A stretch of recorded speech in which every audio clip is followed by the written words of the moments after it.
Magandang araw po, welcome po sa aking channel of 9 TV. Patalas sa 10. Meron po ba kayong mga properties na napapabayaan or non-performing assets? Plan nyo ibenta pero wala kayong oras pagbibenta nito.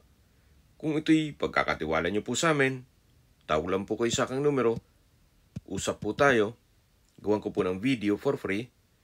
Yes, libre po, wala po kayong babayaran.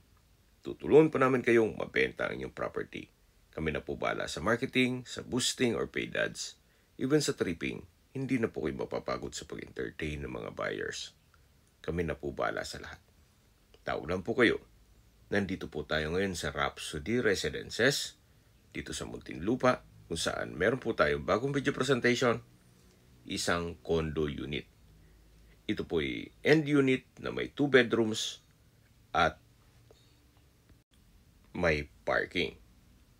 May floor area po ito na 57 square meters.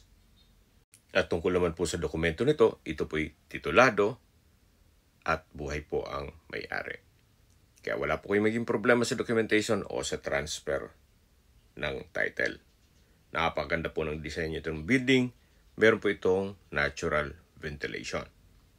At meron pa po mga pocket garden at hangout area.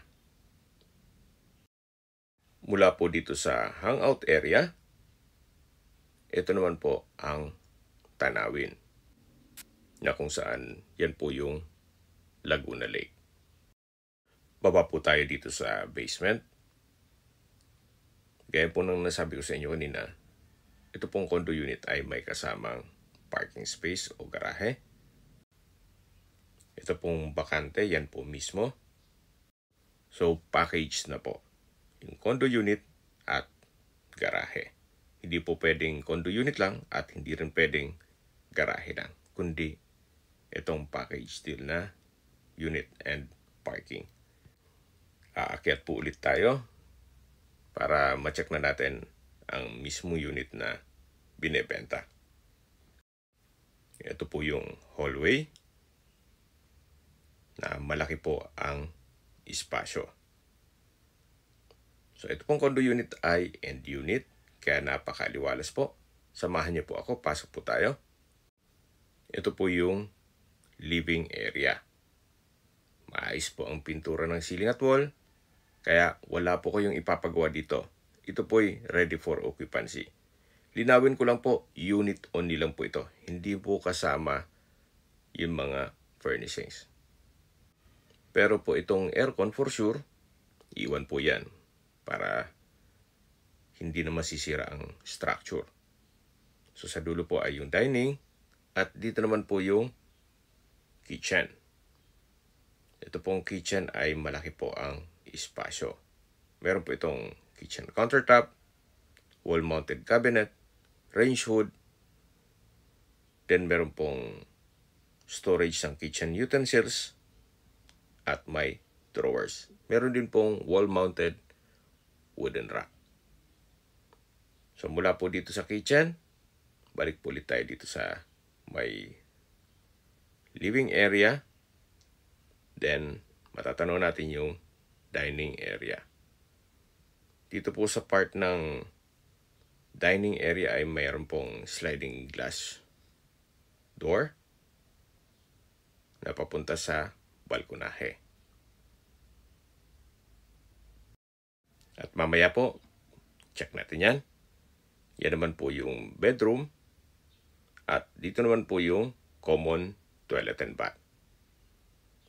Meron po itong bathroom countertop, malaking vanity mirror, may wall-mounted glass rack, then maayos po ang toilet fixtures, may water closet with bidet, shower enclosure, overhead shower, may hot and cold, then naka-tile bathroom wall na rin po ito. Malaki po ang espasyo dito sa common toilet and bath na kasya din po ang washing machine. So, yan po yung vanity mirror, bathroom countertop, at dito po sa baba, meron pang wooden rack. Sa labas po tayo. Siyempre, matatanaw natin yung dining area, then yung living area. Meron pong malaking sliding glass window na may blackout curtain. At dito naman po yung mga kwarto. Bale, isa lang po munang kwarto ang may present ko sa inyo. Gawa ng ito pong nakasarado ay meron pong personal staff si owner. Siguro upon tripping mag-request na lang tayo na kung pwede buksan po nila. Dito po sa gilid ay meron pong whole body mirror. Pasok na po tayo dito sa unang kwarto. Sa spasyo po, sakto lang. Hindi naman siya ganun kaliit at hindi naman ganun kalaki. Meron po itong dalawang glass window, may aircon.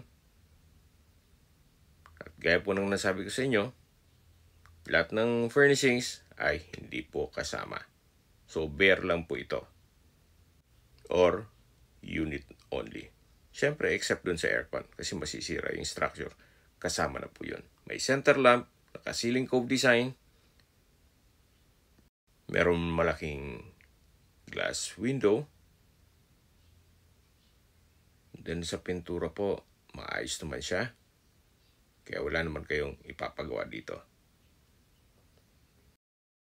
So, ito po yung unang kwarto. Then, paglabas po natin, dito naman po yung pangalawang kwarto na kung saan malaki naman po ang espasyo niyan.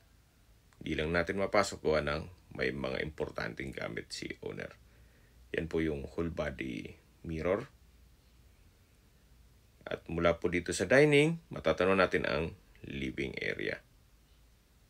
O salas na kung saan katabi lang nito ang main door. Okay, check na po natin yung balkonahe o terrace. Na madadaan mo natin itong living area at yung dining area. May aluminum screen door na rin po dito sa may balkonahe.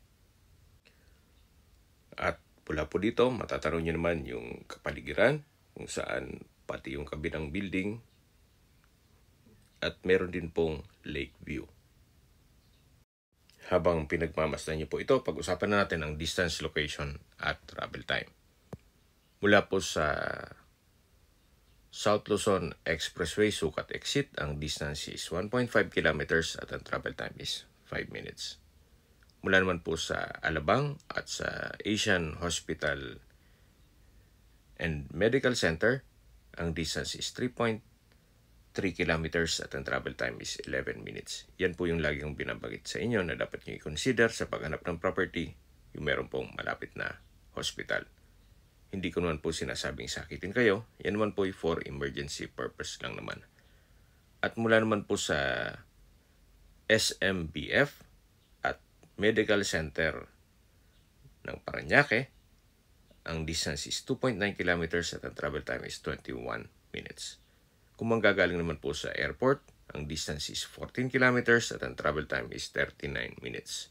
Mula naman po sa BGC o Bonifacio Global City, ang distance is 13 kilometers at ang travel time is 15 minutes. Mula naman po sa Makati Central Business District, ang distance is 16 kilometers at ang travel time is 35 minutes. Okay, recap lang po sa mga nag-skip ng video. Ito pong condo unit ay Rhapsody Residences. Then may floor area po ito na 57 square meters. And unit, may 2 bedrooms at 1 toilet and bath.